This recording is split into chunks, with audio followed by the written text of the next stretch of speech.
Баршаңызға қайырлы күн. Сіздермен бірге Боташка. Бүгін мен каналымда сіздермен керемет лайфхактардың бірімен бөліскім келіп отыр. Яғни үйде қолданып жүрген қалдық сабындардан сұйық сабын жасаудың жолымен бөлісемін. Ол үшін видеоны соңына дейін көріңіздер. Ең алдымен үйімізде қолданылмай қалған кішкентай сабынның барлығын жинап аламыз дағыны. Осындай терканың, яғни үккіштің үлкен көзінен өткізіп аламыз.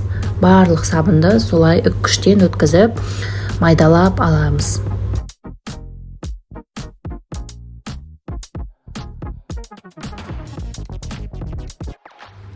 Міне біз сабындарымыздың барлығын үккіштен өткізіп, майдалап, барлығын дайындап қойдық. Ендігі кезекте осы біздің дайындап қойған сабынымыздың үстінен ыстық, міндетті түрде қайнап тұрған судан сабынның бетін жапқанша құятын боламыз. Содан соң жақсылап араластырамыз. 4-5 минуттың ішінде сабынымыз толықтай еріп кетеді. Себебі өте ыстық қайнаған су құйғаннан соң сабынның барлығы дерлік еріп, сұйық сабынға айналады.